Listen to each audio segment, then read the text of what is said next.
This hour of the podcast is exclusively sponsored by my good friends at Advantage Gold. Advantage Gold is a 5-star rated gold company with one-of-a-kind customer service. And when it comes to gold and precious metals, Advantage Gold is the only company I'll work with. Call Advantage Gold today and make sure you let them know that Mark Levin sent you. And now, let's begin. He's here. He's here. Now, broadcasting from the underground command post, deep in the bowels of a hidden bunker, somewhere under the brick and steel of a nondescript building, we've once again made contact with our leader, Mark Levin. Welcome, it is the Mark Levin Show. Ben Ferguson filling in for the great one who is on assignment. Is that a good way of putting it, Mr. Producer? He's on assignment. I love being able to say that. He's on assignment. It's going to be a good one, I can promise you that. He'll be back with you, I can promise you, very, very soon, but I'll be holding down the fort for the next 3 hours. All right, I am not going to spend a lot of time on OJ Simpson, but I do want you to understand that OJ Simpson dying is actually a very important moment to talk about this country, talk about history, and to explain especially to young people what happened with the O.J. Simpson trial. O.J. Simpson's passed away. O.J. Simpson, I believe, was an individual that was a murderer. I believe that he killed 2 people, cold-blooded murder. I believe that O.J. Simpson is a horrible human being, and I believe that O.J. Simpson was an abusive individual based on everything that we know about him, and apparently I'm not the only one that believes that. But when he was in trial, when the O.J. Simpson trial happened, after the white Ford Bronco chase and everything else, there was one thing that was on the minds of the people that were there on that jury. How do we know this? Because the people on that jury have spoken since he was acquitted, when he was found not guilty. And what do they say? They say it was real simple. We saw what happened to Rodney King. And we saw what happened in the riots, the LA riots, after the beating of Rodney King, which was also a horrific moment in American history.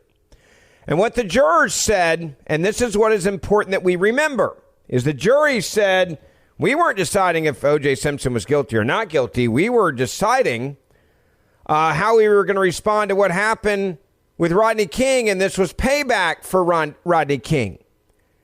Now, again, this comes from a documentary, a reporter who was asking one of the jurors on the O.J. Simpson trial, and I want you to listen to this carefully. Do you think that they're members of the jury that voted to acquit OJ because of Rodney King? Yes. You do? Yes. How many of you think felt that way? Oh, probably 90% of us. 90%? Did you feel that way? Yes. That was payback? Uh-huh. You think that's right? She puts her hands up in the air and basically does the I don't know face and puts her hands back down. How many have you think felt that way? Referring to jurors. Oh, probably 90% of them. 90%? Did you feel that way? Yes. Was that payback? She puts her hands up. Uh-huh. Now, I remind you of the history of that to then go to what the problem is and why this is an important issue now.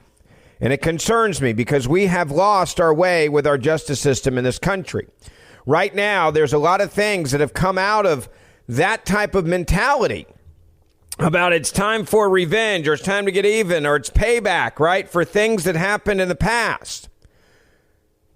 And now we have bail reform and we have prison reform.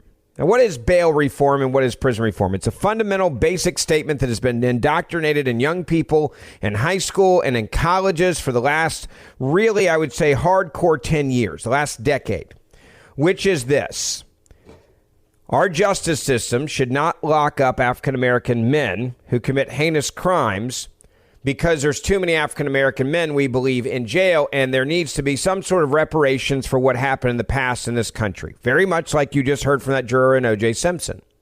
We also have been indoctrinated really over the last decade, and this has become pretty public now because we're seeing the disaster of this social idea, right? This social program, which is if you don't have money, you shouldn't be in jail just because you don't have money. And the argument was, well, African Americans don't have as much money as other races, white people, aka, so therefore it's unfair that a white guy can get out of jail because he has more money and a black person stays in jail because he can't make bond. And so what we're going to do is we're going to reform the system with jail reform, prison reform, right? This goes back to Black Lives Matter. Black Lives Matter, it was not really about any one person. It was about finding a moment, a flashpoint, whether it was George Floyd or whatever was next, to then demand that we have bail reform and prison reform. Now, prison reform is also very simple. The argument is there's too many African-American men in prison, regardless of the crimes they have committed, and therefore we should let people out of prison and we shouldn't put more African-American men in prison because the system is racist.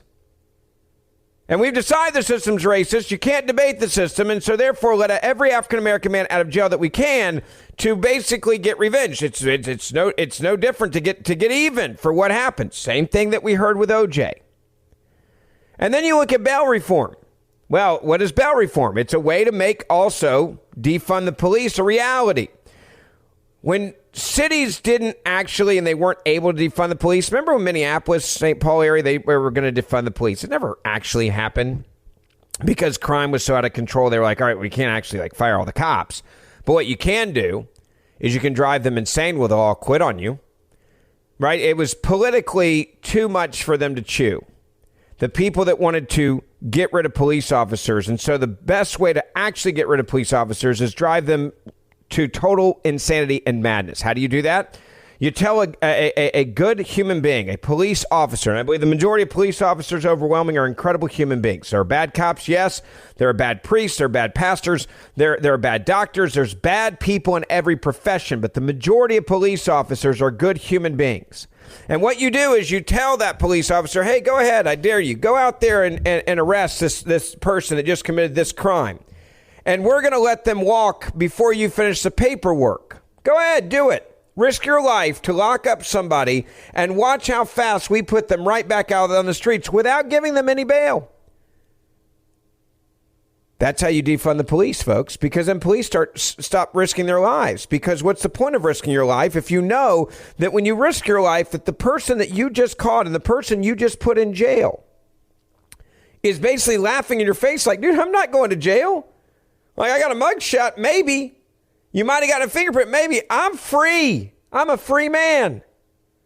This is all about reparations at the end of the day. And so there's a moment here that's bigger than OJ Simpson. And OJ Simpson is dead. He's died. All right?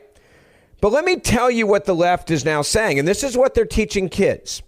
There's a guy who I know well. We've done TV together for decades. We've had vigorous debates. His name is Mark Lamont Hill.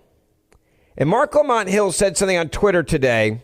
And it's important that you hear what he actually said, because I want you to understand the mindset of people that disagree with me and disagree with me on issues about prison and issues about right and wrong and issues of protecting and defending and issues of police. A CUNY professor and race commentator Mark Lamont Hill weighed in on the death of the troubled NFL star OJ Simpson. And this is what Hill said on Twitter or on X. OJ Simpson was an abusive liar. I agree with Mark Lamont Hill on that. Who abandoned his community long before he killed two people in cold blood. I agree with that.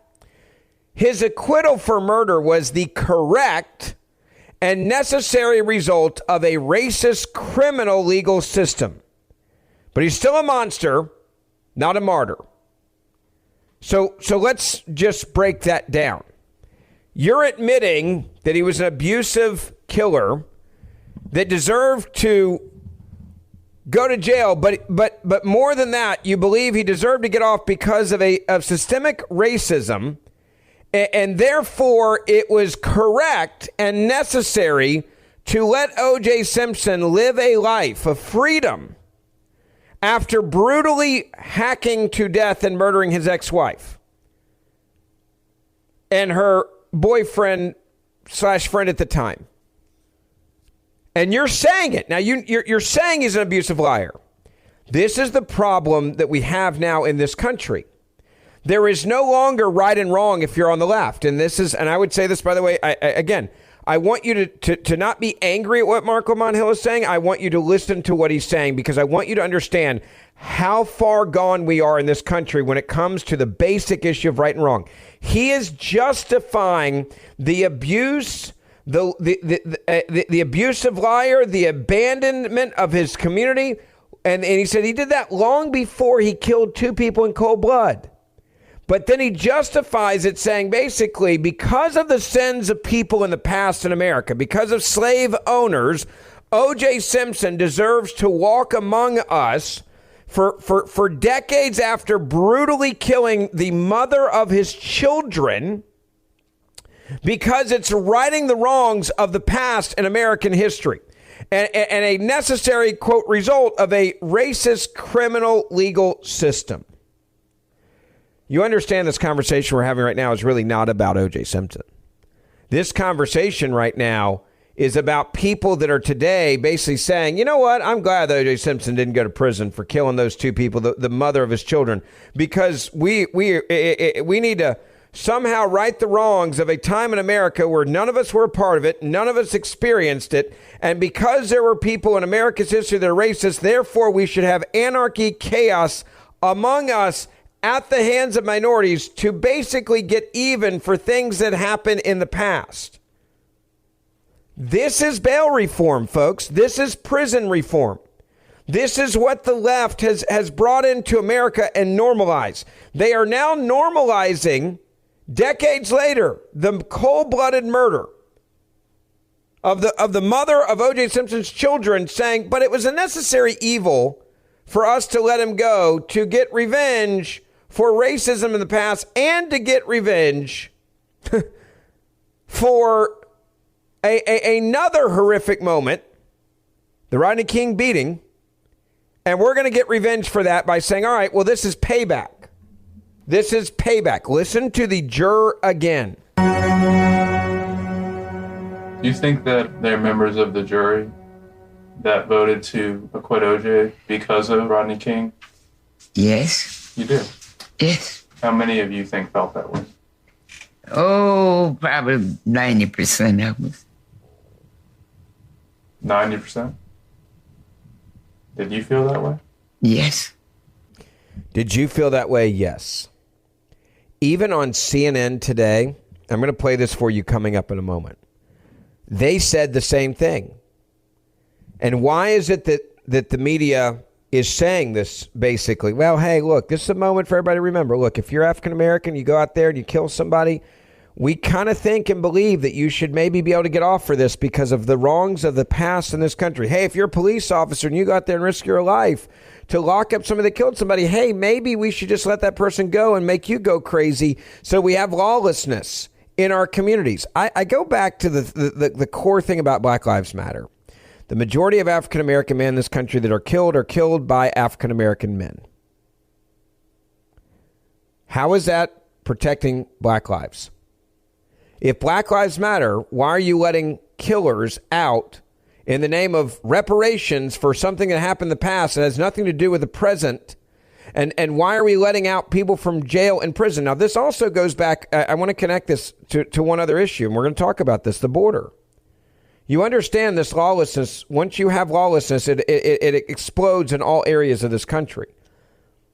We went from bail reform and prison reform to now wide open borders. Why? Because the Democratic Party, once you say we don't believe in right and wrong, and we don't believe in law and order, and we don't believe in good and bad, then the wheels come off the bus, and it costs people their lives. The same people you claim you want to protect. The same people that you say you want to protect, the African-American young kids who are getting killed in this country, the young African-American men that are being murdered at outrageous rates right now. When you go on this world of insanity, this is what you get. Ben Ferguson filling in for Mark Levin. We'll be right back. Mark Levin.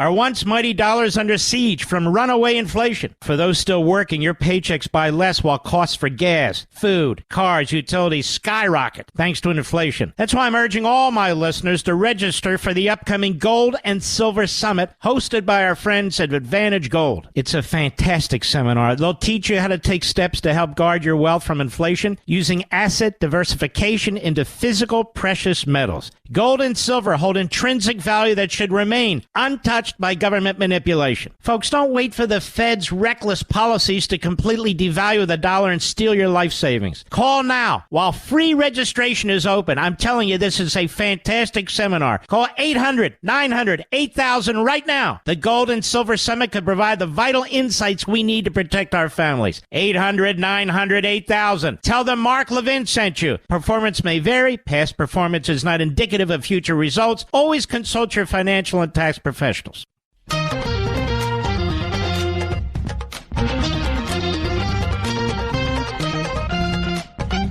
All right, welcome back. It is the Mark Levin Show. Ben Ferguson filling in for the great one, Mark Levin. Today he's on assignment, and it's a big one. He will be back with you, and it's going to be huge. So make sure you stick around for that. I love when I get to say he's on assignment. You know it's something good when Mark's on assignment. I want to get back to what I was about to say about CNN a second ago, and this idea that, like, OJ Simpson dies, and it's like, yeah, we all know he's a murderer, but it was payback for Rodney King and reparations and slavery and other black men that had been locked up, so we let a killer walk among us to basically get revenge, get even for either directly Rodney King or indirectly for all the other injustices in America, and this is what is being taught to America's youth. Now, when I say youth, I'm talking now 25 and under have been indoctrinated into this idea that America is evil, that America's judicial system is racist and evil, and that America's evil past with slavery is something that must be fixed through letting other people not be held accountable for their actions, including now murder. CNN's Stephanie Elam, reporting live, right, on the OJ Simpson death, accidentally said the quiet part out loud. Listen to this carefully, how she describes his death. And it's also just worth noting how much was impacted by this trial, Jake. So many things happened. We saw policing changing here in the city. And it's also worth noting, because of that unrest, that racial unrest in the 90s, that is why so many people who may not have been invested in OJ Simpson were just happy to see that someone who was rich and famous and black could get away with what other people did in the system as well, too. Whoa, hold on there. All right, notice Jake Tapper ain't going to fight back on that, right? Right? Let me read you the transcript of that, because she just said it, and then she's like, oh, wait, I'm not sure I'm supposed to say this out loud. Whoops, hold on. Quote, so many people were just happy to see that someone who is rich and famous and black could get away with, or what other people did in the system as well, too. She's saying it. There were people that were like, come on, we want a black man to be able to get away with murdering who's rich and famous, and we're rooting for this, right? Like that's what we're doing here. And we're all admitting it. So we're proud of the idea that back in the 90s, we got OJ off. That is why so many people who may not have been invested in OJ Simpson were just happy to see that someone who was rich and famous and black could get away with it. Could get away with it? Yeah, that's exactly what they're saying. If that's what they're saying out loud, imagine what they're teaching your kids right now and your grandkids in college and high school and junior high about right and wrong. There is no right and wrong in America anymore, folks. It's all the what's the color of your skin, and then we'll tell you what you can get away with. Ben Ferguson filling in for the great one. We'll be right back.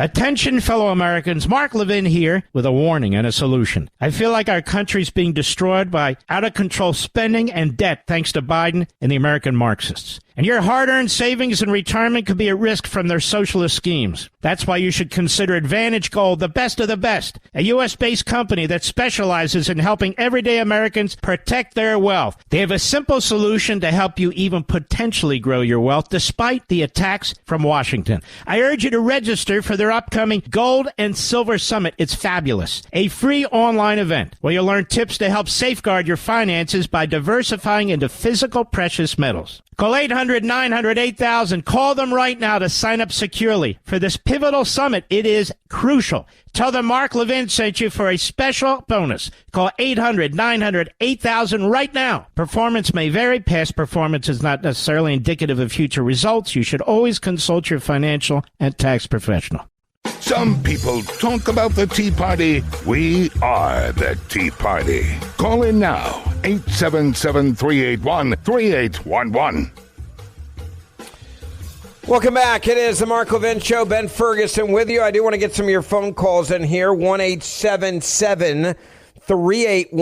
1-877-381-3811. OJ Simpson has died. That part is more of a flashpoint to understand just how far gone we are as a country when it comes to right and wrong. This idea that America is an evil country, and this idea that people now who didn't experience slavery deserve to get a payday in the trillions of dollars. I mean, I've seen these numbers. It is destroying and rotting this country. The idea that we should allow killers and rapists and gangbangers and drug dealers off because of something that they didn't experience that happened in the past. By the way, every country in the world have past and parts of their past that they're not proud of. You know what I'm proud of as an American? And every American should be proud of this. We have righted some of the wrongs in a very big way in this country. That makes me proud that we're an imperfect union trying to do better than we did before. But that's stopped over the last 10 years. The people that we're electing to office now are not about making this country a better country. The people that we're electing in this country, many of them are just about their own power and their own obsession with power. You know, you want to talk about, I think the most damaging part of letting OJ off is that then moving forward, there was all right, well, he's the first, so who's going to be the second? I go back to Mark Lamont Hill. And this really goes back to what happened with Black Lives Matter and police reform and bail reform and defunding the police and everything else. OJ, again, I go back to this tweet from Mark Lamont Hill. He's a college professor who's got the minds and the hearts of people and has owned them, especially in the African-American community, for decades. He is a leader in the Democratic Party. He's a leader in the progressive radical left movement. And he is someone that many African-Americans look up to. And he says it today on Twitter. OJ Simpson was an abusive liar who abandoned his community long before he killed two people in cold blood. So he is saying, I know that O.J. Simpson was a bad, evil man that is a murderer, and he's willing to state it. And then here comes the however. His acquittal for murder was the correct and necessary result of a racist criminal legal system. Okay. And then he says, but he's still a monster, not a martyr. Okay, so where do you draw the line now is the question that I would ask Mark Lamont Hill if he was here now. How many murderers do we let off? How many rapists do we let off? Give me a number here for reparations because of the evils of America's past that O.J. Simpson certainly didn't experience. O.J. Simpson led one hell of a life, folks. He was rich. He was not just kind of famous. He was insanely famous. He was the Michael Jordan of football. The world stopped to watch him in a Ford Bronco run from the police. This guy was a different level of fame. Before the internet. I remember when this happened. I remember walking into a Mapco Express gas station, and everybody in the gas station, I wanted to pay with cash. This is how young I was. This is how many years ago this was. because I was putting gas in my mom's car. It was a minivan, a Ford Aerostar. I even remember the car, and I walked in to pay, and I think she gave me $10 for gas. And I went in. It was during a time when gas was under $1 a gallon. That should tell you how long ago this was. And I walked in, and I remember it was on Summer Avenue in Memphis, Tennessee, and the entire Mapco Express had stopped and was looking at a box TV. You know, the big old box TV. And everybody was just standing there watching OJ Simpson running from the police on the highway in the back of that Ford Bronco.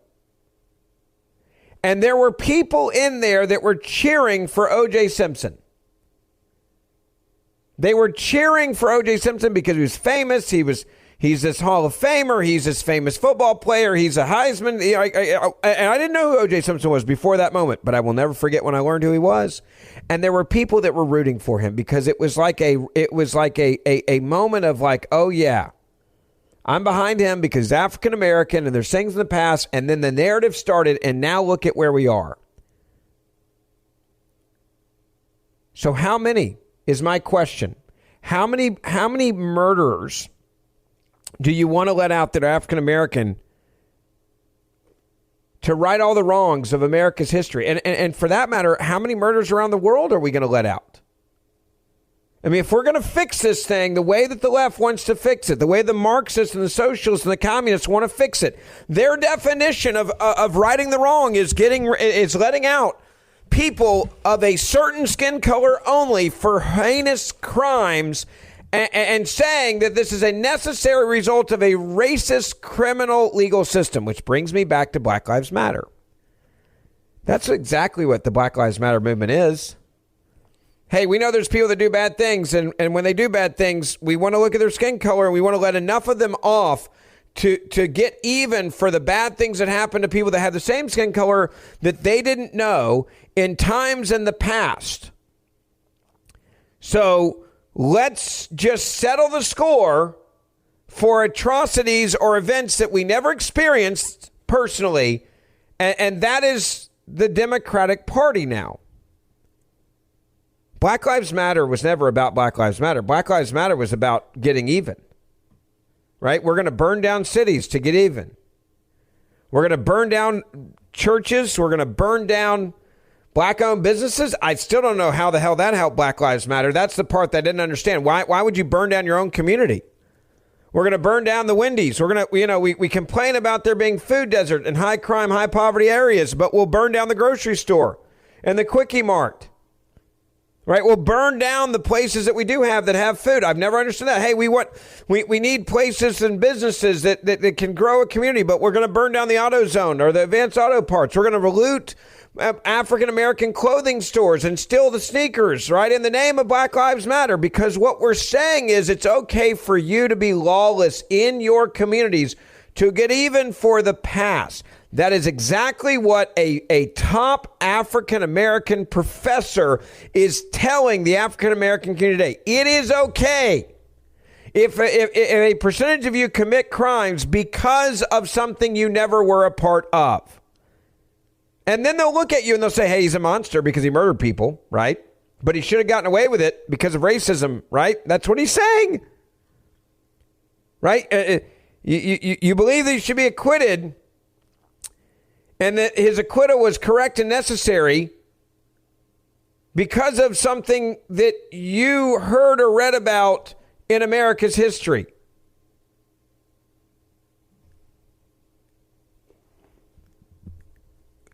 You lose a country when you have no law and order. You look at Fred Goldman. He lost his son to a jealous, psychotic man in OJ Simpson. And he lost his son because a system said, well, we had another guy that was beaten who was black, and we don't want more riots, so we're going to let him off. There was fear. There were some people that were afraid. They were like, I'm not convicting OJ because I don't want another riot. I don't want to be the cause of the riot, so we'll let him go. And then there was others like, well, that's just revenge. So in other words, Fred Goldman, sorry, your son was a sacrificial lamb. Your son's death was necessary to right the wrongs of something that happened in the past, and you're just going to have to deal with it. Someone put it this way, said, acquittal for murder in cold blood is never correct nor necessary, nor does it in any way atone for past sins committed against members of one's community. It only adds the burden of wrongdoing for all of us. I don't know who wrote that, but amen. Amen. He killed 2 people / his acquittal was correct because we care more about racism than anything else. Social justice will destroy this country. Black Lives Matter and what they stand for will destroy this country. How do I know it? Because we're witnessing it right now. It is destroying this country.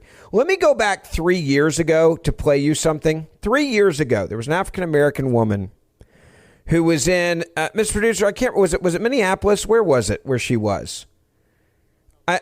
Chicago, that's right. It was in Chicago. This is 3 years ago.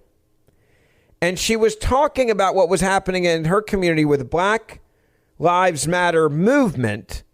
And I want you to hear what she said as an African-American woman in Chicago. Listen. My point was that black kids in Chicago get killed every single day. Where is the Black Lives Matter in Chicago? Where are they? When black people kill black people, they don't come out and do this crap. The only time they do this crap is when a white person touches them. They're the racists. They are the racists. Because white cops, it's wrong for a white cop to kill a black person, that's for sure. But if it matters, it should matter at all times. So what are you fighting for? What are you fighting for? By the way, she's yelling at the Black Lives Matter woke white people who are out there claiming that they're in favor of Black Lives Matter. And this is an African-American woman yelling at all the rich white kids and the white woke parents who are out there like, yeah, Black Lives Matter. Keep listening. You're not here to fight injustice. You're here to cause drama. Will be stop violence. It's not about blacks. In a unicorn world. That's not a unicorn world. Period. Okay, since you're so... You guys think blacks are oppressed. I am black. I'm not oppressed. I am free. That's good for you. That's an individual person. What about a systemic issue? Where? I am black. I've always wanted to be. I have I do what I want. You have the skills. This is a country where you have the skills. You want to do what you want. You do it. Okay. Stop forcing on people to accept that they're oppressed. They are not. I am not oppressed. I am black. That's Stop making people accept that they're oppressed. You're forcing a rhetoric into your minds, which is not true. That's my point. Okay. Violence is wrong, period. It's not about blacks. Of course. You agree that whites kill whites too, right? Of course. Have you seen any white person coming out and saying white life matter or white thing? No, violence is wrong. They literally do all the time. Every time there's a Black Lives Matter protest, a white person... It's not a problem. It's a violence problem.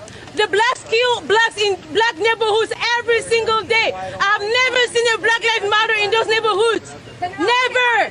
Never. You know what they say?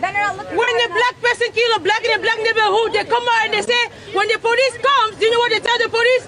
Snitches get stitches. I know that. Snitches get stitches. That's what she just said. Every day, black Americans are killing black Americans in black neighborhoods. And she says, in those neighborhoods, I don't see anything that says Black Lives Matter.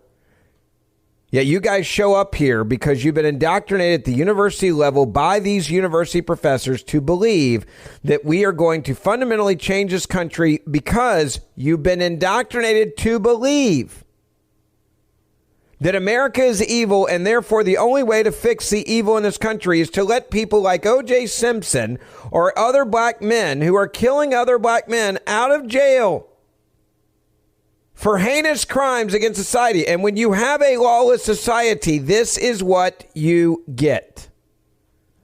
You get lawlessness everywhere, folks. You get lawlessness everywhere. You get lawlessness on the streets. You get lawlessness in the poorest neighborhoods. You get death and destruction of African Americans at record numbers by other African Americans. You get lawlessness at our southern border. You get lawlessness with people breaking into this country. You get lawlessness with fentanyl and drugs and all of this because there is no longer a moral compass in this nation. And that was their whole plan all along. Their plan all along was to get rid of right and wrong, get rid of moral values, get rid of God, get rid of a belief in a higher power.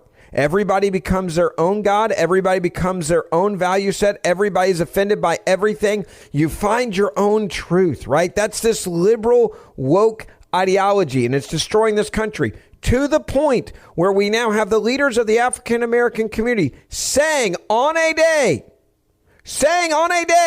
when OJ Simpson dies, well, yeah, he was a murderer. He absolutely was. He was a cold-blooded murderer. However, it was a necessary evil or good, I guess. I don't know, right? To let this evil man go. I want to quote it exactly. This is a professor who's a leader in the African-American community. O.J. Simpson was an abusive liar who abandoned his community long before he killed 2 people in cold blood. His acquittal for murder was the correct and necessary result of a racist criminal legal system. But he's still a monster, not a martyr. 1-877-381-3811. 1-877-381-3811. I want to get your phone calls. Don't forget, you can download my podcast. I'd love to keep up with you guys. Grab the Ben Ferguson podcast wherever you get your podcasts. I do that every day. You can send me your thoughts right now on Instagram, Ben Ferguson Podcast. On X, Ben Ferguson Show. And on Facebook, Ben Ferguson Show. We'll be right back. Mark Levin.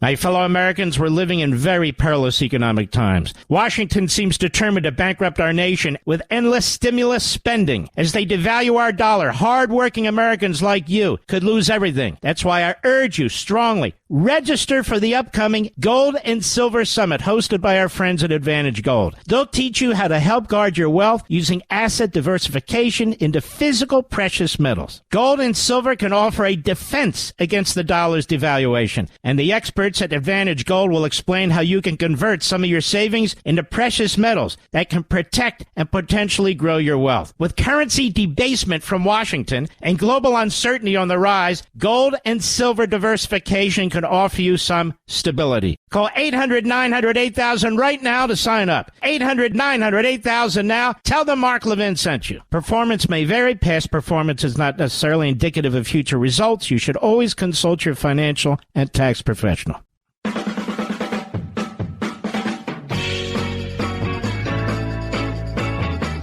Welcome back. It is the Mark Levin Show. Ben Ferguson with you. If you just joined us, we're chatting right now about O.J. Simpson. He is dead. He's died. And we now know what this country, what it costs to let him off the hook for killing people.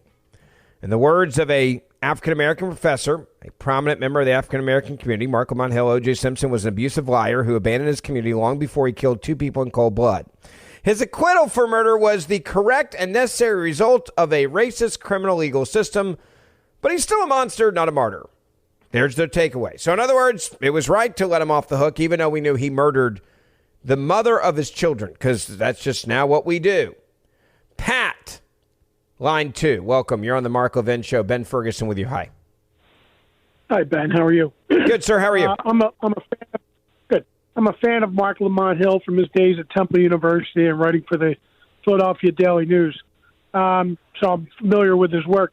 I'm calling, there's no connection between O.J. Simpson and bail reform. Bail reform is a good thing. You know why, Ben? Because there are people every day that are arrested wrongly. Charges end up not being filed, yet they flounder in jail for 3 months. They lose their jobs. They lose their house. They lose all kinds of things. Bail reform is a good thing. Now, should it be tweaked? Should we not let those accused of murder out? Okay, we can tweak it. But in general, I think. So hold on. I want to ask you a couple questions here. Okay, the NYCLU, the ACLU of New York, says that bail reform is not what you say it is, Pat. They say, simply put, that it's long overdue for recognition that, quote, a person's wealth should not determine their liberty. And they say that if you're poor and you commit a heinous crime and you don't have any money, you should be able to get out of jail. So they're saying it's different than what you're saying it is. I'll let you respond, because the ACLU is saying, no, you're wrong. That's not what we're fighting over. We're fighting over reparations, in essence. More on that coming up. This segment of the podcast is exclusively sponsored by Pure Talk. Pure Talk offers great coverage and can save your family money on your wireless bill every single month. Go to puretalk.com to find the plan that's right for you. Thank you again for listening, and thank you so much for this sponsorship, Pure Talk. He's here. He's here. Now, broadcasting from the underground command post, deep in the bowels of a hidden bunker, somewhere under the brick and steel of a nondescript building, we've once again made contact with our leader, Mark Levin. Hour 2, nice to be with you. Ben Ferguson filling in for the great one, Mark Levin, and we have got a lot to chat about this evening. I'm going to tell you a story, and it's one that is becoming all too normal. You may know the name that I'm about to say. It's a name of a reporter who spent many years on Fox and then went to CBS. This reporter by the name of Catherine Herridge is an amazing reporter that actually does real journalism. One of the things that she did at CBS News was she reported often on the corruption of the Biden crime family. All of a sudden, CBS News had some layoffs. And the layoffs happened to hit their best reporter, their DC reporter, their political reporter, their reporter, a true journalist that told you what was happening when it came to corruption.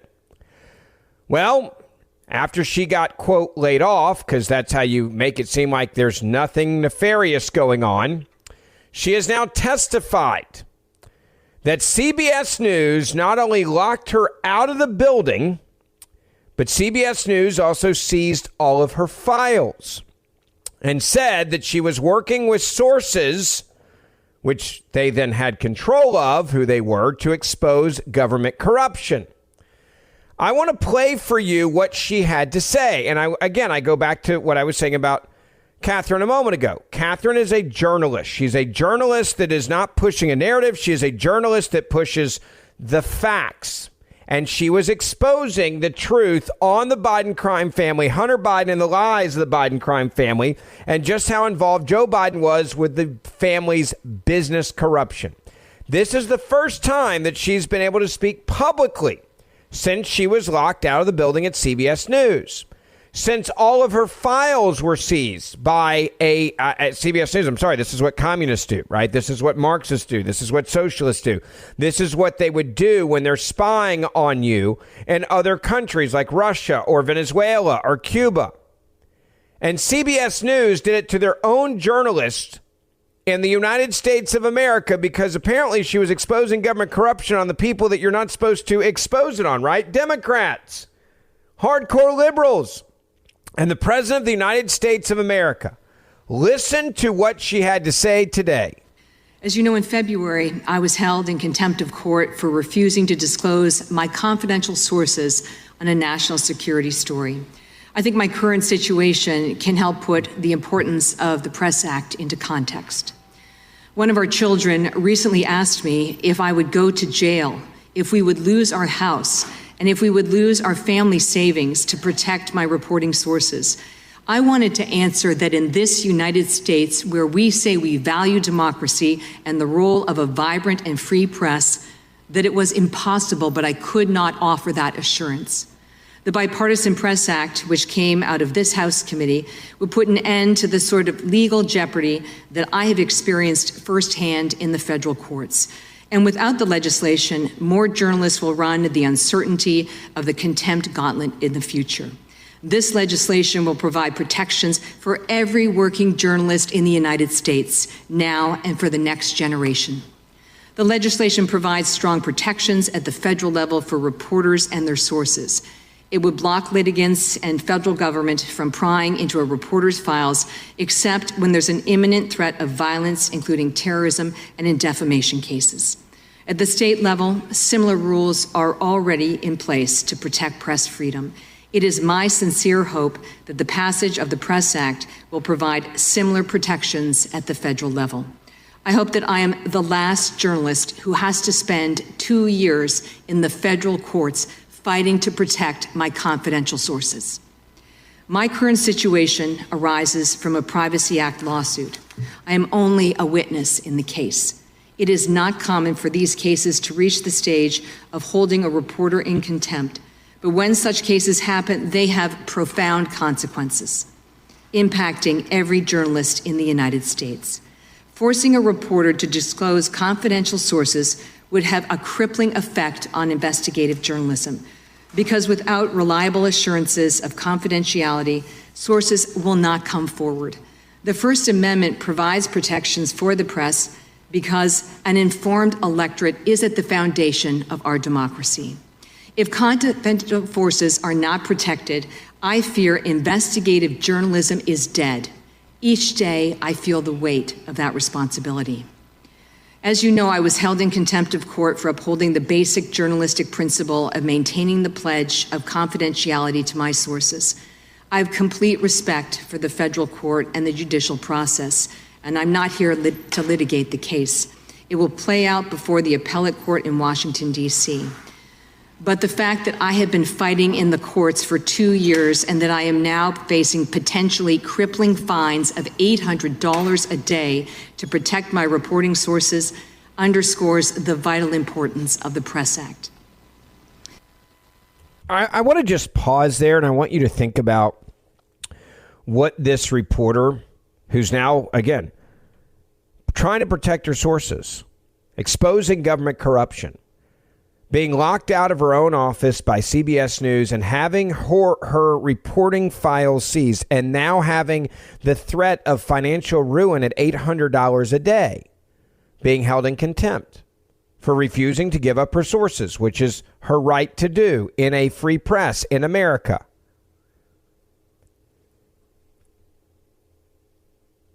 There is something that is happening now. We saw this with an undercover CIA, FBI guy a few days ago, talking about how, they find people, they put them on their hit list, and they basically try to put them into financial ruin. We've seen this in real time against Donald Trump. You look at President Donald Trump, and what do the Democrats say? Okay, we're afraid we can't beat him, so we could bankrupt him. Maybe we can just lock him up and put him in jail. Putting and locking up your political opponents is what Vladimir Putin does. And then, by the way, he'll kill you if that doesn't work. He just did it. He just killed his opposition leader. Dictators and tyrants kill people. They lock people up. They put them in jail to silence them. And then they take their belongings from them. Now, we're supposed to be a free country. But based on what we're witnessing right now, we are no longer a free country. We are no longer a country where you have the right to protect your witnesses. And as a journalist, by the way, and I'm not, let me rephrase that. I'm not a journalist. I'm a commentator. But I have people that come to me as a whistleblower that I will protect. And I shouldn't have to worry that I'm going to go to jail. And they shouldn't have to worry. And I want you to also think about what message this sends to whistleblowers. You look at the IRS whistleblowers that came out against the Biden families, and many of them were actually liberals, saying what we just witnessed with the Biden family is total corruption and cover-up at the highest levels. Look at the people that came forward and have exposed the sweetheart deal of the Biden crime family, which not only was going to let Joe Biden off the hook, but it was going to let Hunter Biden off the hook, and then it was going to give him immunity for any future prosecutions for any crimes that were committed by him in the past.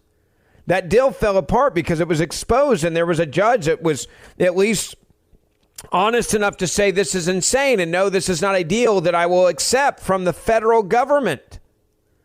But what we are now witnessing in real time is that if there is someone that they don't like, that they want to silence, the government can spy on you, they can set you up, or as it was described by that undercover person the other day, and give you a nudge, right? They can then tie you up in litigation. They can financially bankrupt you. And that's no different than what this reporter, Catherine Herridge, is testifying.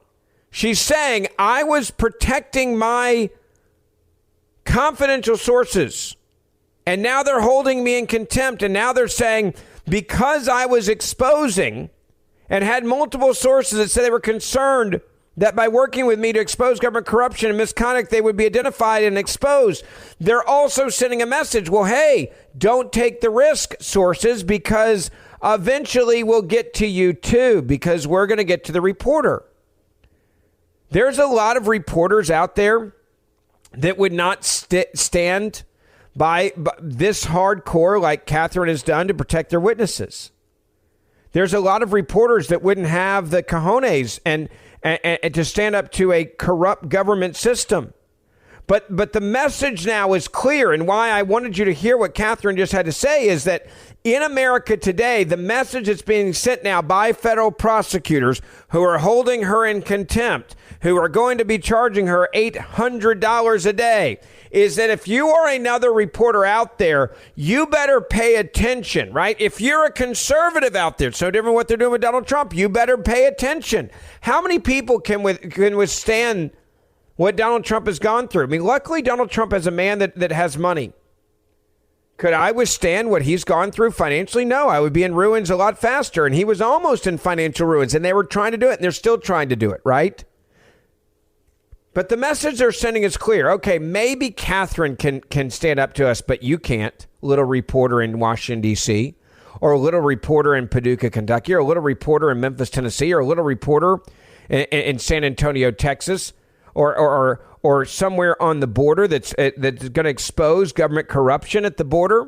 You can't do it. We'll put you in financial ruin. And, oh, by the way, here is the message to the people that are thinking about coming forward and giving you this information. We're going to find you too. You're not really going to be silent. You're not really going to be anonymous sources. No. We're going to identify you. The government's going to identify you, and we're going to come after you, and we're going to expose you, and we're going to make your life hell. So don't come out and be a source about government corruption. Don't expose what you're seeing that's being done that is wrong, because if you do, we will find you. We will come after the person you're telling, and they're going to roll on you and give us the files that we need. That is what Catherine is saying happened to her. And this is what is happening to other journalists. And they're saying, basically, journalists I know are saying, I can't get people in the government to talk to me anymore when it comes to government corruption. Now, they'll leak to me, right, things that won't get them in trouble. But outside of that, they're not going to expose government corruption. The reason why they're not going to do it is because it can put them in financial ruin. And if they do, right, if they do, we're going to know who you are anyway. We're going to know who you are, and we're going to come after you no matter what. Listen to this part of what Catherine had to say. When you go through major life events, as I have in recent weeks, losing your job, losing your company health insurance, having your reporting files seized by your former employer, and being held in contempt of court gives you clarity. The First Amendment, the protection of confidential sources, and a free press are my guiding principles. They are my North Star. When I was laid off in February, an incident reinforced in my mind the importance of protecting confidential sources. CBS News locked me out of the building and seized hundreds of pages of my reporting files, including confidential source information. Seized. CBS News. The scumbags at CBS News seized her files, her confidential sources, locked her out of the building, and seized hundreds of pages of my reporting files, including confidential source information. All because she was an actual journalist. It's not a hack. All because they wanted to make it clear that you can't really expose the Biden crime family or any other liberals that are corrupt in our government, because if you do, we will fire the reporter and then we will let the feds know who it was you were talking to. Imagine being one of those confidential sources that is risking it all to expose government corruption, and then you find out that the reporter you're talking to has been fired or let go, and all of the documents that she said, trust me, now are in the hands of that corrupt organization, CBS News, and more than likely are now in the hands of the federal government. 877-381-3811. 877-381-3811. Ben Ferguson filling in for Mark. We'll be right back. Mark Levin.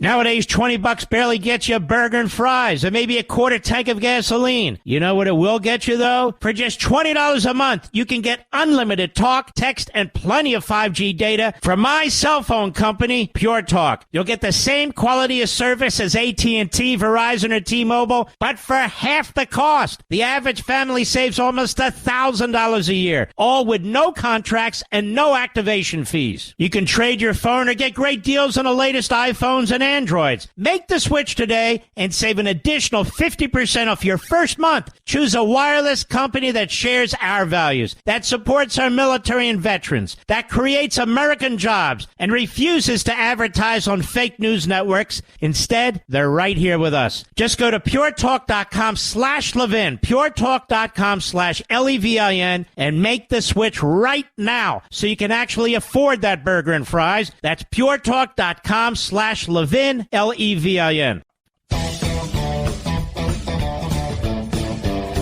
Welcome back. It is the Mark Levin Show. Ben Ferguson filling in for the great one. It's nice to have you with us. If you just joined us, we're talking about government corruption, and a reporter, former Fox reporter, then CBS reporter, now telling her story.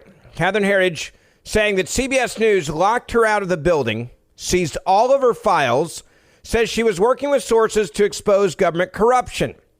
Yeah, nothing at all going on here, folks, right? This is just totally normal, right? In America. This is happening in America. She said CBS News' decision to seize my reporting records crossed a red line. Yeah, I would agree with you. But you have to understand the reason why. And this is psychological warfare on anyone out there that is thinking about exposing government corruption. What are they saying? They're saying don't do it. You think you think we're not going to find you, the government? We will find you.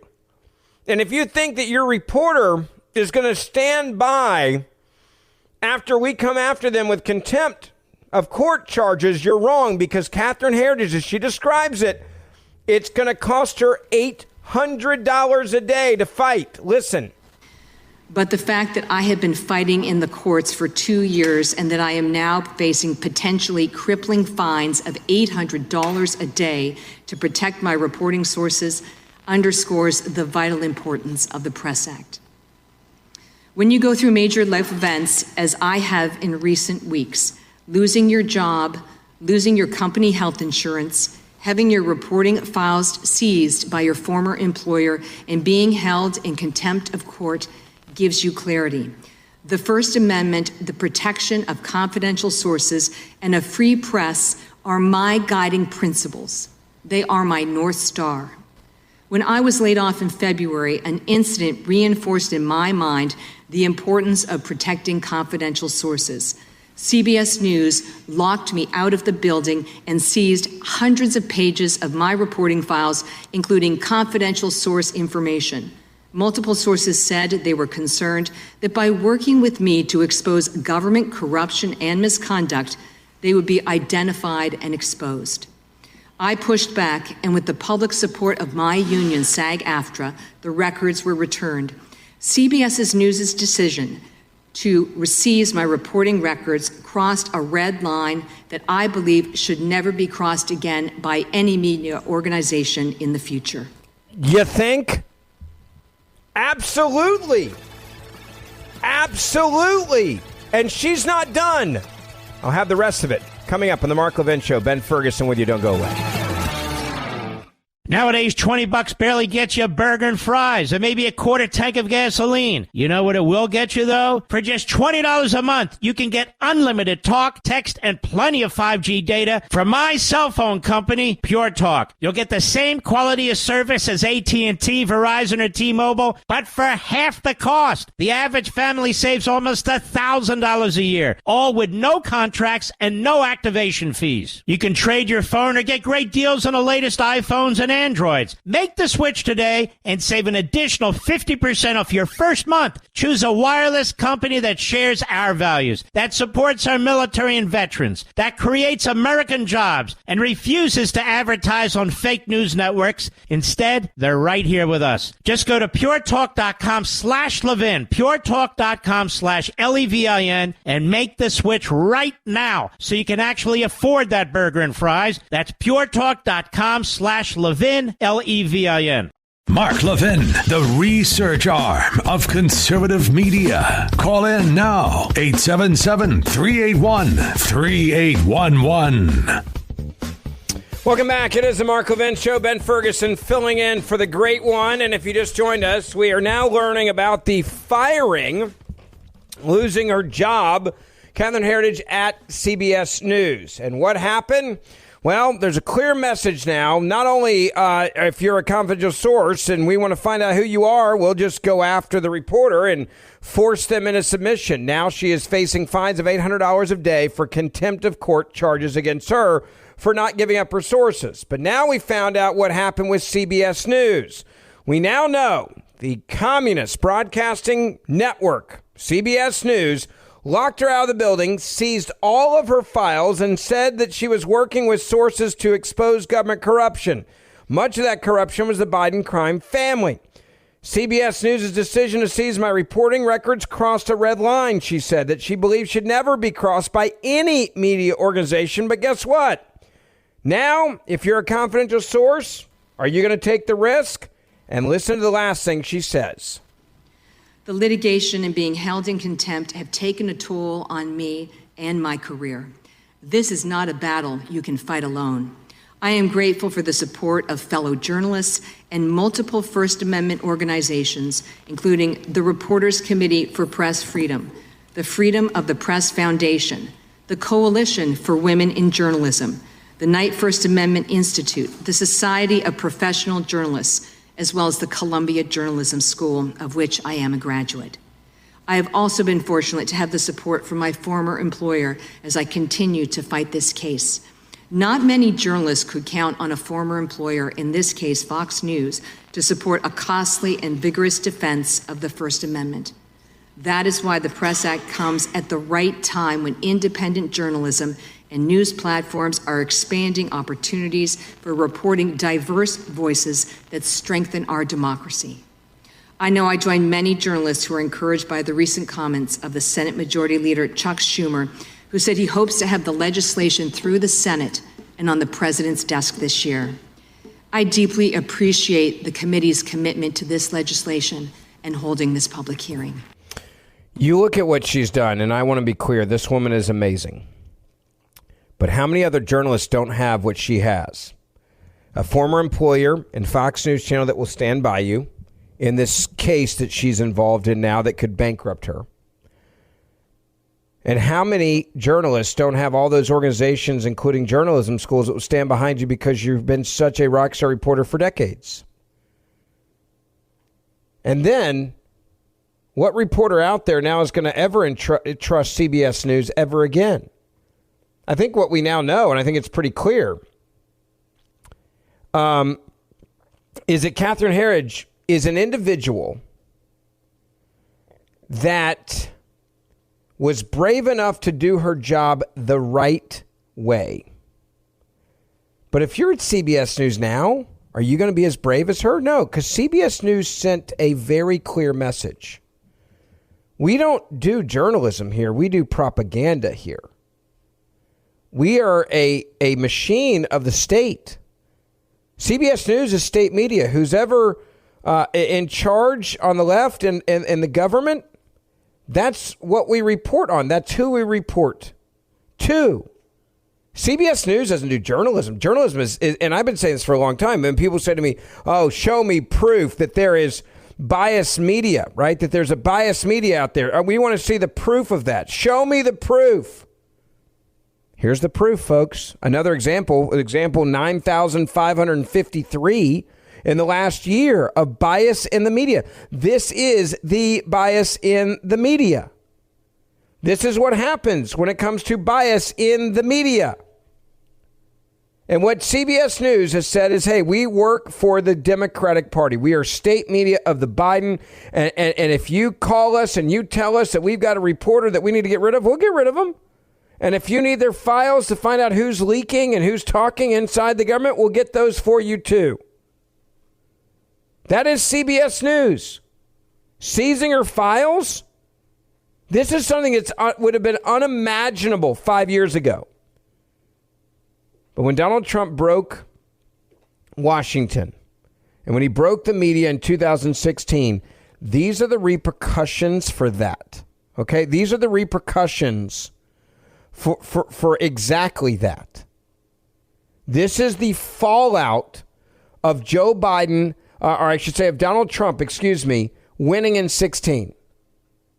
Donald Trump broke the media. Donald Trump broke the deep state. And now they're fighting back like never before. And this is how they're doing it. I want to get to your phone calls. 1-877-381-3811. 1-877-381-3811. Let me go to David, line 2. Welcome. You're on the Mark Levin Show. Ben Ferguson with you. Hello. Hi, Ben. Thanks for taking my call. Thanks for taking my call tonight, Ben. I am a graduate of broadcast journalism school. I went to a mid-major school back in the late 70s, and we were coming off the detritus that was left by the Watergate, Bernstein and Woodman, and all the things that went down with that.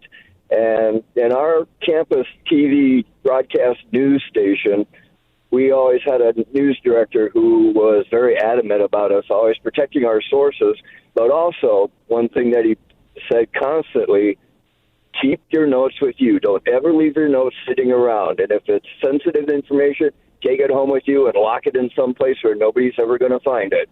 Because if you leave a story sitting on your desk and you go somewhere, somebody may come take that information that you had. But that's not what happened here. I mean, she had her stuff locked up. I want to be clear about that. She had her stuff locked up, and they said, you're out of here, and she wasn't allowed to take her stuff with her, and then they rummaged through her stuff. I mean, if I do my show in a studio, and I have my locker, and my stuff's locked up, and then they have access to it, does it matter? I mean, this goes back to ethics and journalism. Like CBS News, and what they just did is corruption at the highest level. Seizing her files and then rummaging through her reporting and finding out who she was talking to, and God knows who else they gave all that information to. This is not her fault. There's also a lot of information that's on a laptop, right? I mean, or on your computer that is locked. But if they own that computer, they can seize that as well. And again, this is about intimidation. This is about, David, saying to every journalist out there, hey, don't do a really good job. Just do an average job. Don't push too many buttons, okay? Just push one or two buttons. Just kind of tell the stories, and if there's something that's small or little, then you can do that, okay? But don't really go all in. And whatever you do, don't challenge the most powerful areas or leaders in our government if they are Democrats. That is the message that CBS News just sent. And they sent not just that message, but a message to every other journalist. Imagine if you're an independent journalist. Imagine if you're like a small journalist. Imagine if you're an up-and-coming journalist at an organization now. Can you imagine how many stories are going to be silenced because of what just happened at CBS News? Because what they're going to say is if I'm risking my livelihood to basically be a whistleblower, or I'm risking my career by helping you expose what I'm witnessing, okay? And CBS News will do this to their top political reporter. What are the chances tomorrow I'm going to give this story to someone that's a lot smaller? Slim to none. Yes. And that was the benefit of us not having computers back then, because everything was on paper. Look, I think you can certainly go back to that if that, but I don't think that fixes the problem. And there's also the other thing is right now, how much is the government just flat out spying on people when they want to know what they're doing? There doesn't seem to be any repercussions for spying or listening in or wiretapping or doing anything to any person now that you want to get intel out of. The government is no longer of the people, for the people, by the people. It is a government that is now taking over. I've said this on this show before, and I'll say it again. Listen to me when I tell you this. The Democratic Party is dead. They are no longer a Democratic Party. They are Marxists, they are socialists, and they are communists, and they are masquerading, okay? They are masquerading around as Democrats. They are no longer Democrats. They are Marxists, they are socialists, they are communists, and they are not here to help you. They are Marxists, they are socialists, they are communists, and they want a government that controls the press the same way it does in Russia or Cuba or Venezuela or China. And they want a KGB force in America, which is what they've created with the deep state, that is constantly reminding the public and the workers of the government, you better be quiet and do what we tell you to do. And if you don't, we'll come after you. And hell, we're so powerful now, we'll even lock up a former president of the United States of America and Donald Trump. And if you think you can withstand financially what it's going to cost to defend yourself, well, hey, look at Donald Trump. We've almost taken everything from him. That's the message. I'll say one last thing about this. Donald Trump, do you understand he was hours away from being in financial ruin because of a corrupt system in New York?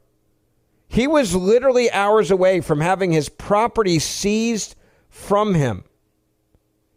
In the most incredible display of government corruption that I've seen in my entire lifetime, where they were like, we are just going to take everything from you, all because you're running for president, and we're afraid we can't beat you on election day. So we're going to destroy your life. We are going to destroy everything that you've done, and we're going to take it all from you. That is what our federal government and that is what our state governments are now saying to anyone that is powerful or strong and standing up for democracy, standing up for freedom of speech, standing up for freedom of expression, standing up for First and Second Amendment rights.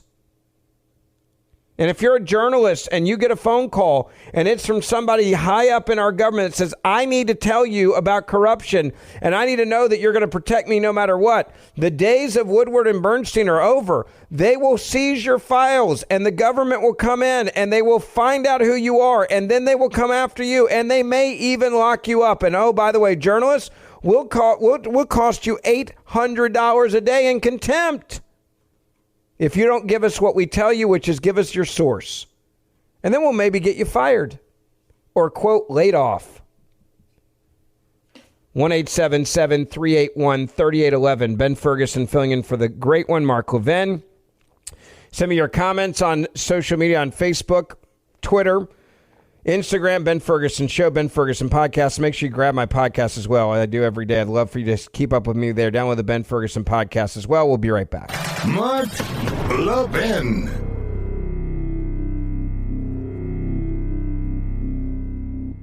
Nowadays, $20 barely gets you a burger and fries and maybe a quarter tank of gasoline. You know what it will get you, though? For just $20 a month, you can get unlimited talk, text, and plenty of 5G data from my cell phone company, Pure Talk. You'll get the same quality of service as AT&T, Verizon, or T-Mobile, but for half the cost. The average family saves almost $1,000 a year, all with no contracts and no activation fees. You can trade your phone or get great deals on the latest iPhones and Androids. Make the switch today and save an additional 50% off your first month. Choose a wireless company that shares our values, that supports our military and veterans, that creates American jobs, and refuses to advertise on fake news networks. Instead, they're right here with us. Just go to puretalk.com/Levin, puretalk.com/Levin, and make the switch right now so you can actually afford that burger and fries. That's puretalk.com/Levin,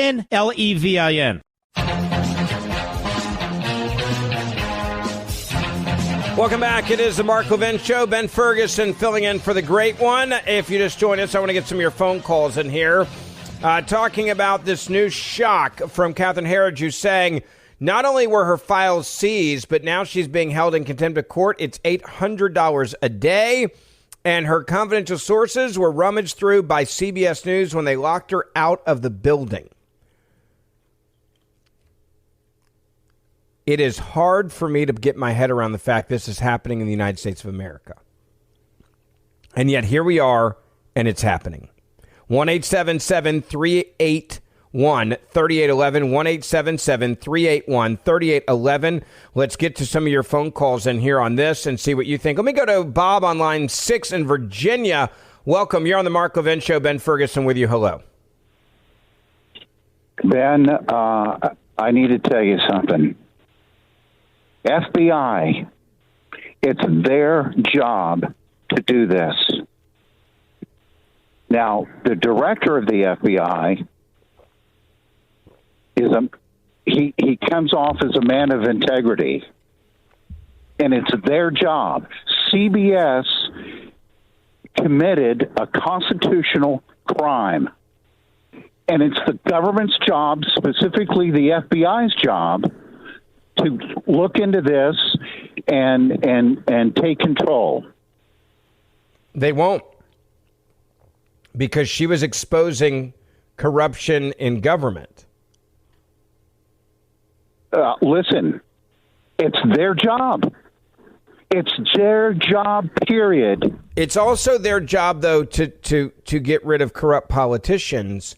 And when they have evidence that says how corrupt they are, it is their job to then investigate it. And we know now that the FBI knew, for example, that the Hunter Biden laptop was real and authentic. They also knew the Steele dossier, which was used to try to overthrow the will of the people and impeach Donald Trump. They had actually categorized it as, quote, user-generated. They knew that the DNC and Hillary Clinton's campaign had created it out of thin air. They knew that. Okay, they knew it. And they covered up the crimes of the Biden crime family. We do not have a government that is for the people, by the people anymore. We have a government that is controlling the people and spying on the people and locking up the people and entrapping the people, or nudging, as it was said in that video from last week, right? Oh, it's just a nudge. We nudge people to entrap them, right? This is no different than General Flynn going and meeting with the FBI, who had no reason to fear in the Situation Room. What were they doing? They were entrapping him. And it was laughed about by James Comer, who laughed. Is like, I just thought I'd send a few guys in there and see basically if this guy that loves America, this dumb A, would be stupid enough to sit down with us so we could entrap him. And he laughed about it. I'm going to send in a couple guys. Why did you do it? Do you remember when Comer said that? You remember when Comer smiled and laughed and mocked the fact that the government was so big? I mean, this was amazing for him, right? What a great moment for him. When James Comey said that, I said Comer, I meant James Comey, excuse me. When James Comey, and Flynn, it was like, oh yeah, we'll just entrap the guy, no problem. We'll just send in a couple guys and we'll laugh in their face. We will mock them.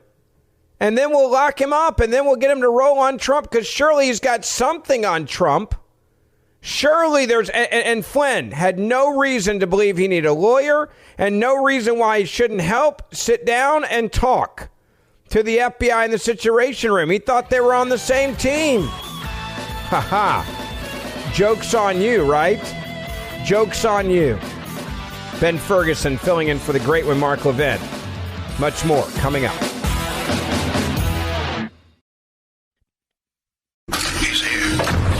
He's here. Now, broadcasting from the underground command post, deep in the bowels of a hidden bunker, somewhere under the brick and steel of a nondescript building, we've once again made contact with our leader, Mark Levin. Welcome. It is the Mark Levin Show. Ben Ferguson with you. It is so nice to be with you tonight. Mark Levin on assignment, and that means it's a big one. He'll be back with you soon, and you're not going to want to miss that. We've got a lot to chat about tonight, including the shocking news coming out now. The Catherine Herridge of CBS News had her files seized by CBS News and her confidential sources, I think, clearly compromised. Why is this happening in America today? Because this is how the deep state fights back. And this is how the media fights back. When you're doing your job and you start to expose corruption in the government, and it's against the people that are corrupt, including the Biden crime family, this is how they come after you to put you back in your place. And they will come after you on stories that you did in the past. A story that Catherine did at her time at Fox News. She's now been held in contempt. Why? Again, another simple reason. Because she wouldn't give up her sources. Testifying before Congress, she made it clear that it is shocking to see now that CBS News locked me out of the building and sees hundreds of pages of my reporting files, including confidential source information. Then she said multiple sources said they were concerned that by working with me to expose government corruption and misconduct, they would be identified and exposed. And then they said this: CBS News' decision to seize my reporting records crossed a red line that I believe should never be crossed by any media organization. So why is this happening? One simple reason. Because she was doing her job. She was doing her job. 1-877-381-3811. 1-877-381-3811. Now, I go back to what I said about Donald Trump and what Donald Trump went through and what he's going through now. This is a game plan, and it's one of a full-blown intimidation. This is what, by the way, they did with a lot of people that were in and around January the 6th who were not insurrectionists, okay?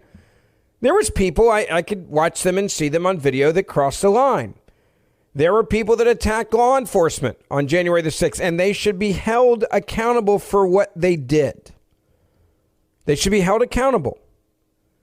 But there was a lot of peaceful protesters that were there. And you have the right to protest in a free country, but we're not a free country anymore, and that's also the signal that our deep state and our government is sending to us. If we don't like you, if you get out of line, if you say too much, if you do too much, we are then going to come after you.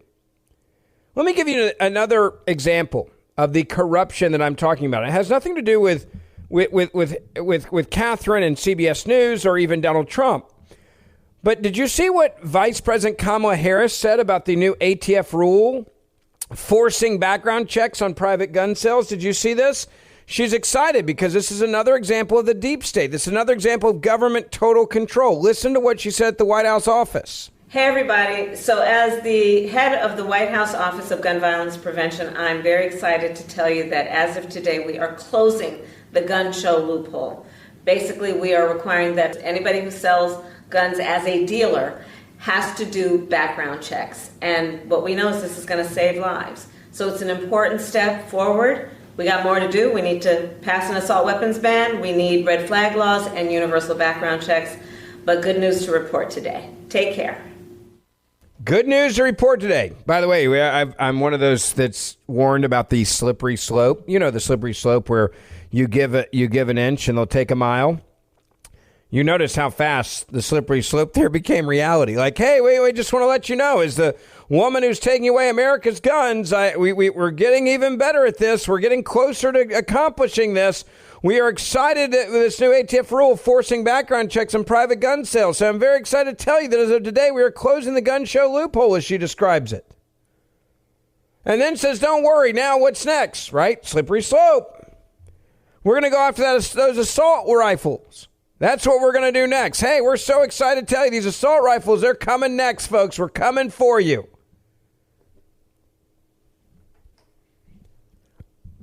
I never thought I would see a day in America where I would watch my rights be taken away so quickly, and there's so many people that are just sitting on their AWSs doing nothing about it. And the test for this was COVID. There was a certain point where the lockdowns weren't about not knowing what to do or the fear of the unknown. It was about what can we get away with and how far can we take people's freedoms and rights. It was a test case in what we can get away with. And what they realized was the government realized at all different levels. The government realized, and the corrupt people in our government realized, there are so many Americans that are just so stupid, that are so obsessed with staring into their cell phones and not paying attention to what's happening around them, and not caring that their rights are being just absolutely destroyed. There are so many people that are just put their heads in the sand and are incredibly incompetent, that are incredibly stupid, and that don't care that their rights are being taken away from them, that they can get away with doing the things that they're now getting away with. Look, I go back to COVID, and I warned you of this. There was a certain moment during COVID and the lockdowns that was not about your safety. It was about, will they say no to this? Remember when they told you couldn't go to church?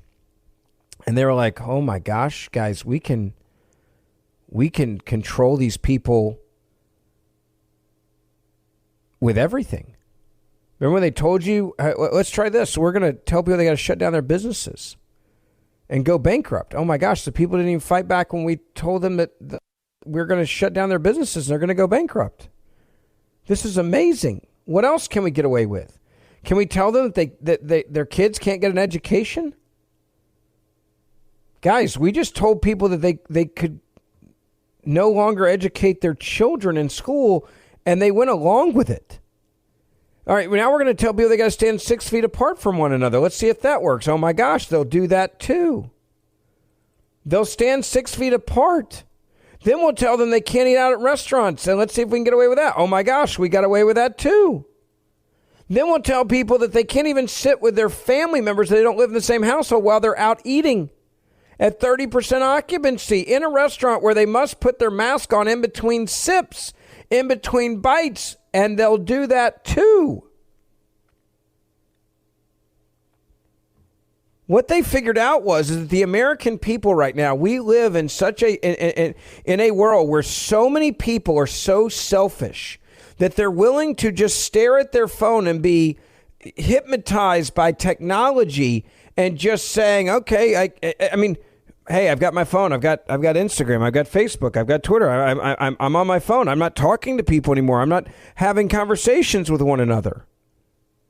Oh, wait, you're here to raid my house? Okay, well, I've got nothing to hide, so it's no big deal. Raid my house. Oh, you want to, okay, wait, you want to take my guns away from me? Okay, well, that's fine. Like, I mean, okay, do that too. Oh, you want to take away my business? Oh, okay, you can take away my business. Oh, wait, you're trying to lock up the president of the United States of America? I don't care. I'm in my phone. They understand that we live in a society now where we are so stupid. We are so distracted by TikTok and Instagram and X and everything else that we are so wrapped up in these meaningless memes of life that no one is noticing, except for a few of us that listen to this show and that actually understand what's happening, that we are giving away. We're not giving away. They're taking away every one of our basic constitutional rights, and they're doing it right before our very eyes, and no one seems to care. Can you imagine what this country would have done if Woodward and Bernstein would have been let go by the Washington Post. Can you imagine?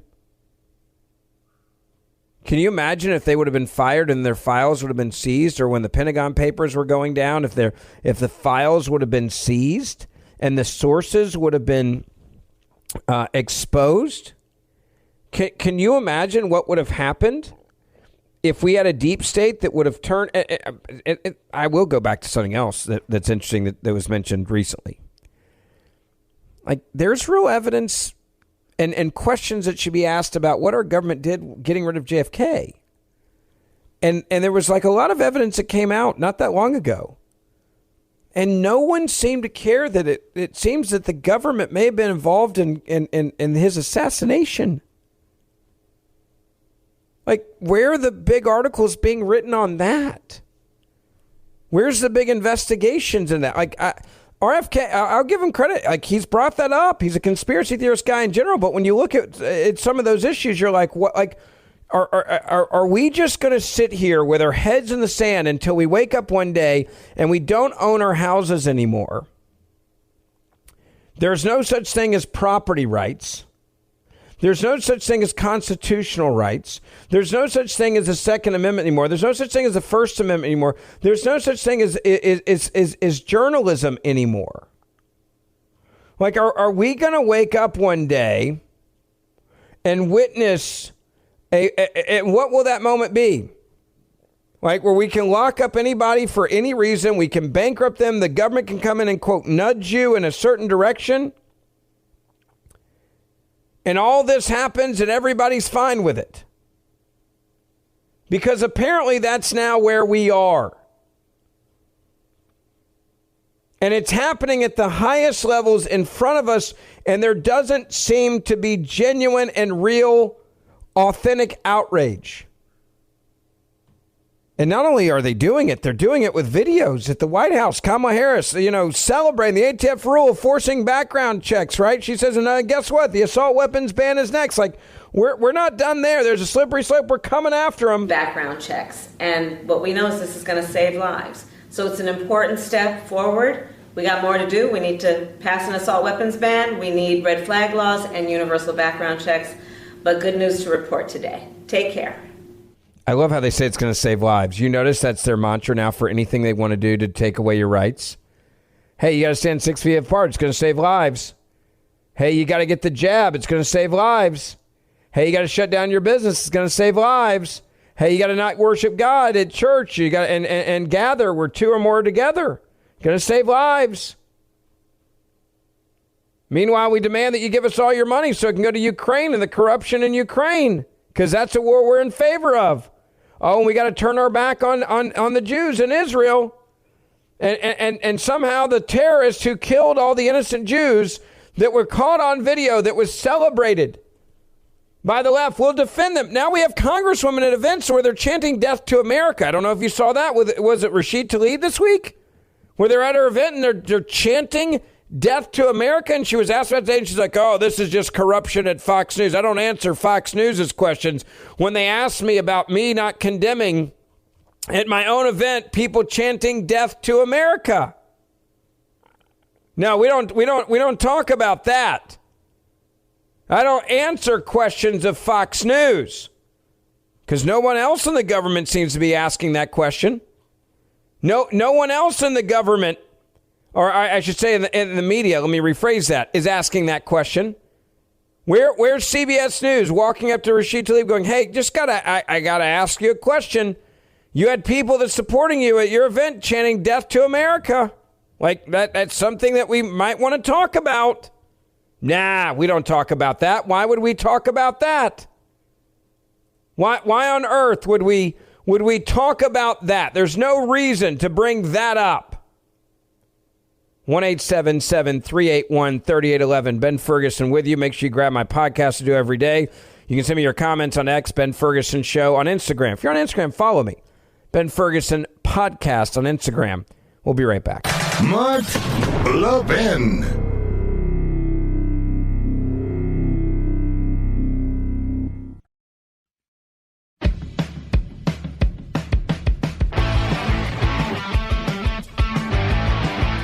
Welcome back. It is the Mark Levin Show. You want to know another way you can destroy a country really quick? Just look at California. California is doing one hell of a job of making sure that America no longer exists. California becoming the first state to offer health insurance to all illegal immigrants. Those between the ages of 26 and 49 will be eligible as of January the 1st. Who's paying for this? Taxpayers. California will not only welcome illegal immigrants that break into the United States of America, but they will welcome them in by becoming the first state to offer health insurance for all illegal immigrants. All illegal immigrants, regardless of age, will qualify for Medi-Cal, California's version of the federal Medicaid program for people with low incomes. Previously, illegal immigrants were not qualified to receive comprehensive health insurance, but were allowed to receive emergency and pregnancy-related services under Medi-Cal as long as they met eligibility requirements, including income limits and California residency. That was back all the way in 2014, because if you want to undermine society, this is exactly how you would undermine society. Well, now we're finding how much this is going to cost, right? Because this is a big January 1. Yay! Let's do this. It's amazing, right? Well, now we're finding out it's going to cost millions and millions and millions and millions and millions of dollars. But they're glad about this because it's your tax dollars. It's your tax dollars that are going to accomplish this, which is to undermine and to bankrupt America and turn us into one of the poorest countries in the world, certainly not the most powerful, certainly not the richest country in the world. Oh, and that's not all. Remember those illegal immigrants that viciously beat up police officers in New York City? Yeah, we found out a lot about them. The New York Police Department Commissioner, Edward Caban, he had some words to say about February's vicious beatdown of those officers by illegal immigrants. I'm going to tell you what he had to say coming up next. Ben Ferguson filling in for the great one. We'll be right back. Mark Levin, making conservatism great again. Dial in now, 877-381-3811. Welcome. It is Ben Ferguson filling in for the great one, Mark Levin. New York Police Commissioner Edward Caban was interviewed about February's vicious beatdown of an officer by a group of illegal aliens. I want you to hear what he had to say about those individuals and, you know, like who they are and where they came from and what we know about them since they beat down our police. And one that has grown more complicated with the recent arrival of nearly 200,000 migrants. When there was that high-profile crime in Times Square when the officer was beat by the migrants, you called them ghost criminals. What did you mean by that? Right now, most of them had no IDs. There's no way we could tell where they live, where they come from. They're pretty much ghost criminals. I got to think that makes your job tougher, to try to combat crime, and you're trying to look for people you don't even know what their names are. Yeah, absolutely. The New York Police Department commissioner said, these are ghost criminals. Well, you know the first thing that happens at the southern border, right, when people come across, I know this because I've been to the border and you can witness it, is that people dump their documents. They don't want you to know who they are. They dump their documents. They dump their passports. They dump their IDs. How many ghosts are in America right now? Literally millions of ghosts. We know that some of them are terrorists on the terrorist watch list. We're catching terrorists coming across the southern border at record numbers right now, but we don't know how many got away. Right? We don't know. Okay, we don't know how many are in this country that have come in here illegally that are terrorists. And as the police chief said, we don't know who they are. They're ghost criminals. They show up. They commit crimes. They beat our officers. We don't know who they are. We don't even know how to describe them. But hey, we're a sanctuary city, right? We're a welcoming city. We're a loving city. We are a kind city. Come one, come all, until you start wreaking havoc on our society, on our city, and then we'll change our minds and go, okay, never mind, just kidding. But hey, we still believe in the principles of allowing illegal immigrants into this country. That's what we do still believe in.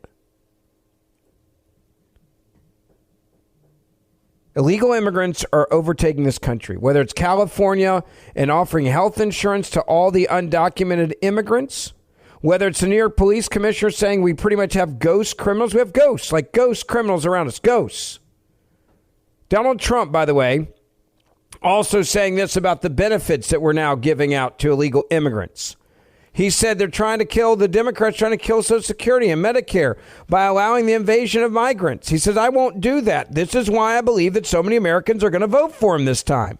Unlike the Democrats who are killing Social Security and Medicare by allowing the invasion of migrants into our country, it's an absolute, like a military invasion. I will not, under any circumstances, allow either of these two precious gems to be even touched under a Trump administration. You will always have your Social Security in full as you have it now, and you will always have your Medicare. Biden cannot say that because Biden is killing them both with the invasion of migrants and while at the same time destroying our country in every other way. MAGA 2024. He's right, by the way.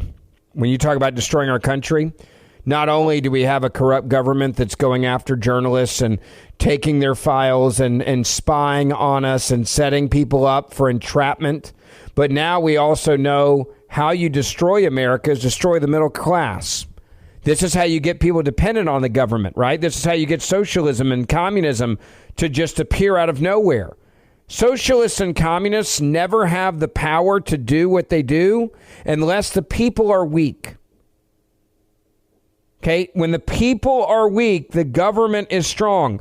When society is weak, when our economy is weak, what can come in? Socialism and communism. So what do we know about what's happened with Bidenomics? Well, here's the reality. The average family has lost $23,760 paying for the increased cost of living under Biden. That according to the Joint Economic Committee.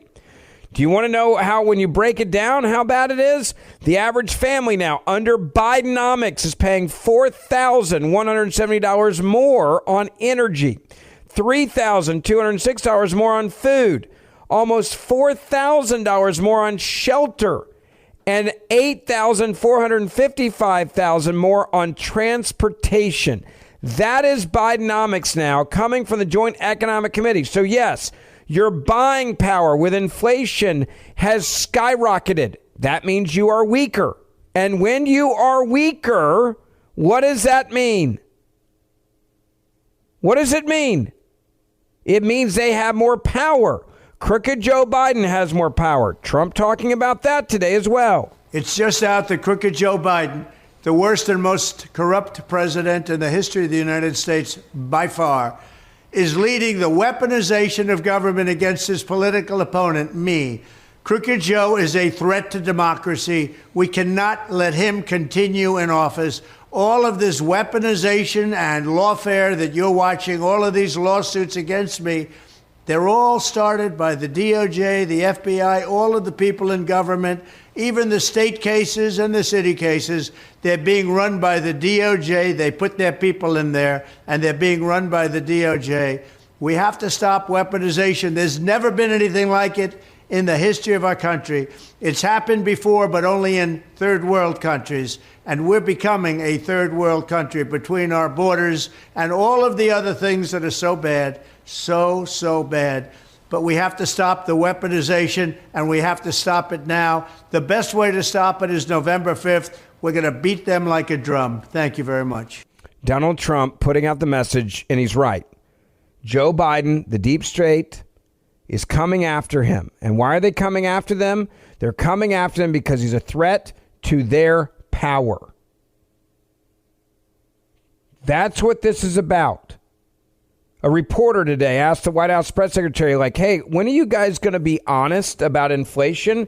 You keep saying inflation's low. It's not. Listen to this. The president being honest about inflation.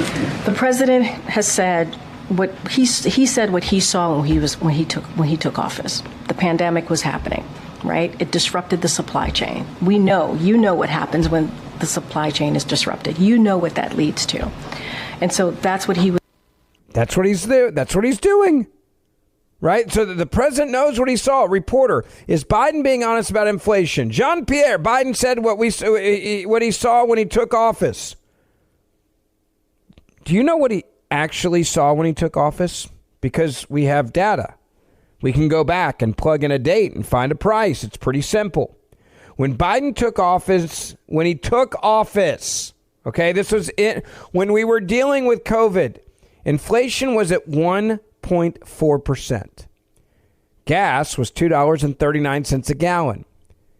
Today, inflation has been at or above 3% for 36 straight months, and gas is 52% higher than it was on average the day that he took office. So if you just want to talk about what happened, right? If you just want to talk about what happened, and the White House doesn't have answers, right? They don't know. They're babbling idiots over there. Listen. A couple of things. I'm going to be careful because obviously he was talking about 2024.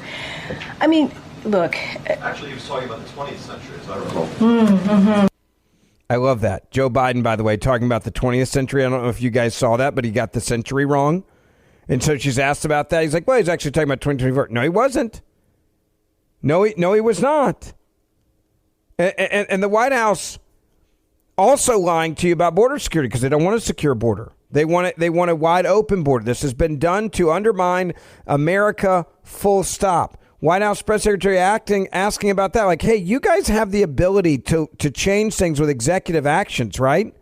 Don't you have? Why can't the president just do executive actions to secure the border? Here's the White House press secretary on securing the border. No executive action is going to have the full resources that we need to get this done. So executive action doesn't work. You came into office, and every executive action that Trump used that did work, you undid immediately. And by the way, Biden had 94 executive actions from his first 100 days to dismantle President Trump's successful border security policies. So there was 94 executive actions in the first 100 days to get rid of everything Donald Trump did to successfully secure the southern border. And the White House says today, no executive action is going to have the full resources that we need for border security. So therefore, we're just not going to do it. So let's go back to the economy for a second, right? At the White House. Hey, like we're telling you Americans are hurting right now, White House. What do you have to say about that? Why aren't we hearing more from the White House about the issues that people are facing at grocery stores and paying rent? I mean, the State of the Union, the president made very clear about what he understands what the Americans are facing. And he's talked at almost every event that he's had crisscrossing the country after the State of the Union about lowering costs, how important it is, and how there's more work to do. You hear that. In New Hampshire and North Carolina, he spoke about his work to lower health care costs. In Las Vegas, he discussed his plan to build and renovate 2 million homes to lower housing costs. In Madison, he announced his student debt relief plan.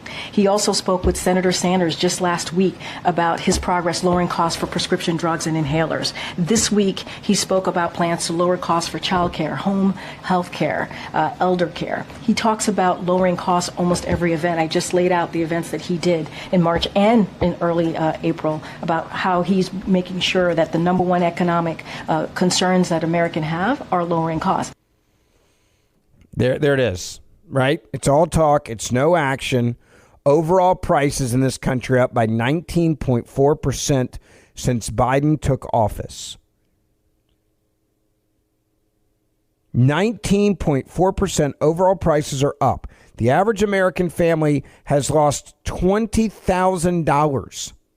Actually, it's more than $20,000. If we're going to use accurate numbers, let's use accurate numbers. Let's really talk about the numbers. The average American family has lost $23,760 in buying power, paying for the increased costs of living under Biden. And you have to understand that is being done on purpose, because when you are weak, when the American people are weak and they understand they can take away everything from you, and you will do it. You will sit there and you will just be quiet. And the average American is so stupid. It's like, just give me my iPhone and I'll just sit here and you can take away everything from me. I don't need freedom of speech, freedom of expression. You can just give me my crack, give me my phone. I went yesterday. I had a cool experience. Just to put this in perspective. And I went to the first time in my life, I got to go to the Masters. I have a dear friend of mine that's in the Masters, and I got to go and I got to watch him play the par 3 course yesterday and practice. And you can't take a phone in. And it's the weirdest thing because, like, my phone is really important to what I do. Okay, really important to what I do. It's how people get in touch with me. It's how I plan for today's show and things like that. And I set my phone in a car from early in the morning until the end of the tournament. And what I got to witness was people interacting, people talking, people conversing, people standing in line to get a pimento cheese and a famous peach ice cream sandwich at and talking to one another instead of just staring at their phone. I got to watch people experience. I got to watch a hole-in-one right there when it happened with Victor Hovland on the par 3 course. I got to see Condoleezza Rice, who I got to know back in the day when I worked with the Bush administration. I got to walk over and say hello and give her a hug as she was standing there and she watched the same hole-in-one. We got to experience it. And I didn't get any pictures from the day. You're not allowed to take your camera in. In fact, we bought a GoPro and they banned GoPros. We didn't know why, but so be it. But I got to watch how much society has been destroyed by technology. You know, there used to be real conversations in this country like we're having right now. There used to be fireside chats. There used to be community. There used to be people that talked to their neighbors. There used to be people that showed up at city council meetings, county commission meetings, and board of aldermen meetings and would talk to their elected officials and organize and really stand up for what they believe in. And we saw some of that coming back during COVID, and it took extreme abuse of power for us to stand up for our rights. But what I've noticed is we've gone right back to it. We are such a selfish society now. No one cares about one another. No one stands up for the people that need to be stood up for. No one talks to anyone anymore. Hell, you go to dinner now and you look at families. You can see the breakdown of the family now. Just because you got a mom on her phone, you got a dad on her phone, you got a son on his phone, you got a daughter on her phone. No one's talking. No one's conversing. No one's having a conversation with anyone anymore. We're all just buried in this technology. And while this is happening, it's like we're all walking around in a technology coma. And while this is happening, while you're on your drug, the government is taking over this country and taking away your rights. And I witnessed it in one day yesterday. I'm thankful I got to go to the Masters. I am more thankful I got to see what society looked like before we got this damn technology. It is destroying our kids' minds. It's destroying our families. It's destroying marriages. It is destroying relationships. It is destroying getting to know your fellow man. And for one day, I got to see what it looked like before all that crap happened. 1-877-381-3811. Ben Ferguson filling in for the great one. We'll be right back. Mark Levin.